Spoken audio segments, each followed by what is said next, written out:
Beautiful parsnip puree. And you can see how smooth this is when it comes out.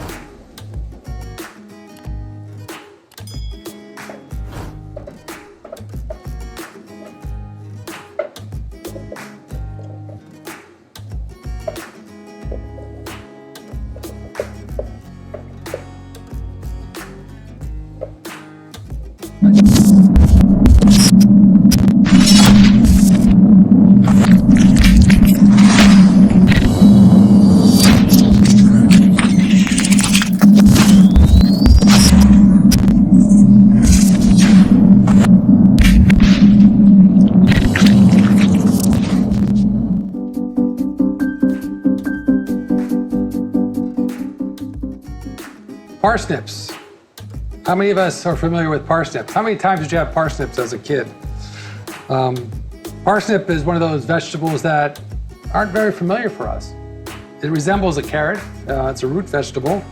It has a very sweet aroma to it, almost a little woodsy, just a really very special vegetable. We'll peel it as we would with any of our root vegetables, at least in this case, for the parsnip. Cut that into uniform sizes. We want to be able to cook this with our cream and our water until it becomes very, very soft. That resistance piece that we've been talking about, no resistance. And this will allow us to make a beautiful, smooth, creamy parsnip puree.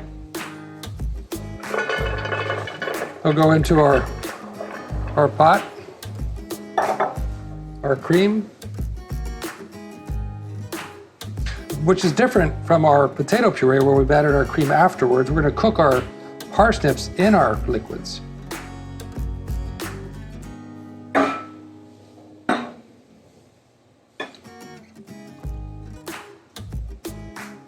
This would work really well for other root vegetables like celery root, another one of my favorite vegetables.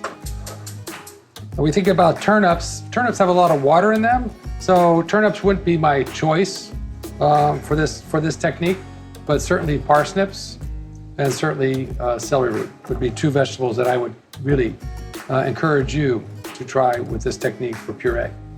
We can't cook potatoes like this. The amount of starch that's in a potato, once we put it in our blender, would create a very gummy texture. A little bit of salt.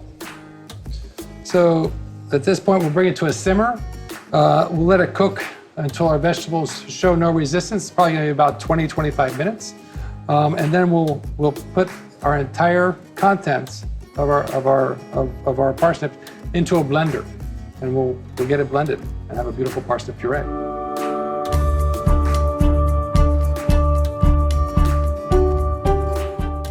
So our parsnips have been simmering for about 25 minutes. You can see that they've cooked down with the cream and the water. And again, we're going to check for that resistance as we do so many times with our root vegetables and realize that they're very, very soft. Okay? Then we're going to go ahead and add them to our blender canister.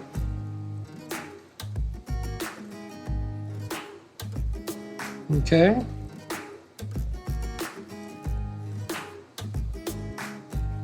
Beautiful. Make sure you scrape all of that good stuff out of there.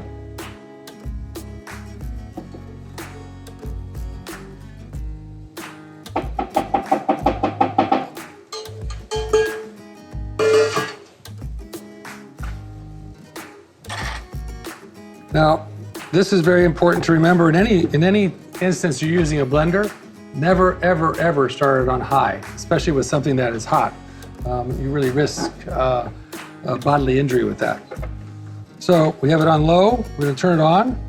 We're going to begin to puree our parsnips. And we can start to increase the speed of our blender. I'm going to take the top off so I can actually see inside. I've got some water here just in case I need to add a little bit of water to get that emulsification going and that speed of that blender going. A little bit of salt in. And a little bit of butter.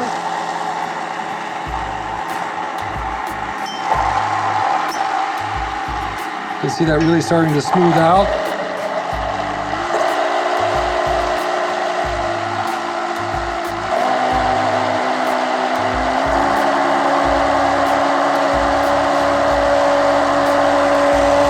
I want to taste as I go.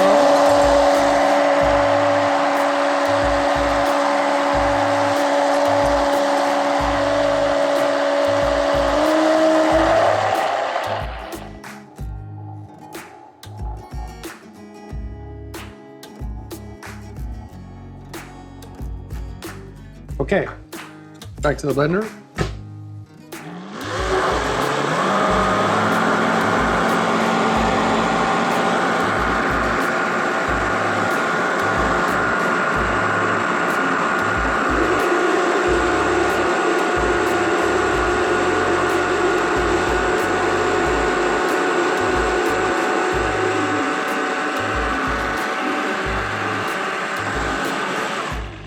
Always turn your blenders down, even though you turn them off. Prevent it from the next time you turn it on, it's being on high. And there we have our beautiful parsnip puree. And you can see how smooth this is when it comes out.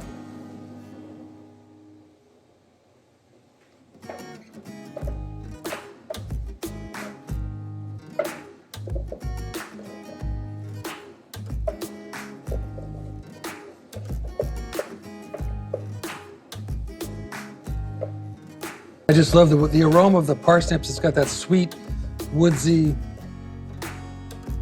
and looking at this quality of the puree, it looks much like our puree of potatoes when we did it through the tammy.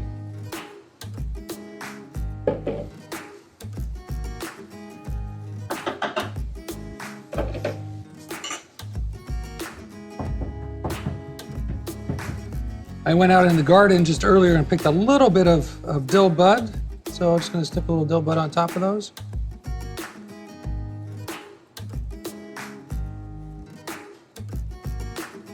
To give it a little bit of that spice that you get from dill, that nuttiness. There we go. We use this as a garnish for many things at the restaurant. We'll use it for garnish for our lobster, for fish, for chicken, but it also makes a great farce or a great stuffing for agnolotte, which we'll visit later on in our class.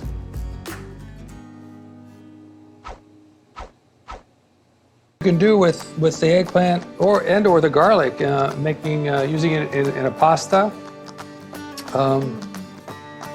Is a wonderful way to use confit of eggplant. Garnishing any proteins, puree.